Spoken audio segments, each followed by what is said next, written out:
ቤተሰቦቼ ልዑል ያለው ፍቅር ጋ ነው እያለ ዴቭ እንግዲህ ፍቅርን እየወቀሳትና ፍቅር ጥፋተኛ እንደሆነች እያደረገ ነው ያለው። ከህይወታቸው ውጭላቸውና ህይወታቸውን ይኑሩ፣ አብርሃም የራሱን ህይወት ይኑር እያለ ነው ማለት ነው። ወይ ቤተሰቦቼ እንዴ ተው፣ እንግባባ እንዴ! እኛ እኮ የትኛውን ሰው እንመን የትኛውን ሰው አንመን? እስኪ ይሄንን ጥያቄ እስኪ መልሱልኝ ቤተሰቦቼ። እኛ እዚህ ጋር ልዑል የት ነው ያለው እያለ ጥያቄ እየጠየቅን ነው። ስለ ልዑል ግራ ተጋብተን ነው ያለንበት በዚህ ሰዓት ላይ።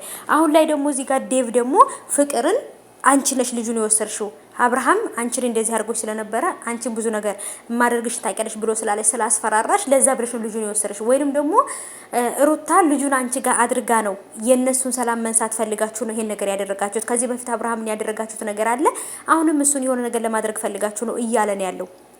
እውነቱ የት ነው?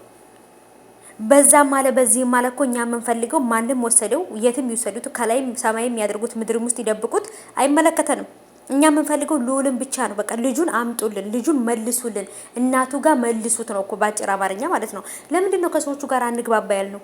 ዴቭ እዚህ ጋር ሌላ ነገር ያወራል፣ እዛ ጋር ደግሞ እነ አሚሮ ሌላ ነገር ያወራሉ።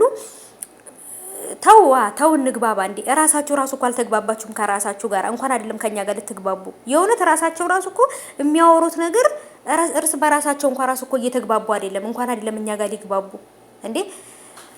የትም ሆነ የትም እኛ የምንፈልገው ልዑል ወደ እናቱ እንዲመጣና ከእናቱ ጋር እንዲኖር ነው የምንፈልገው።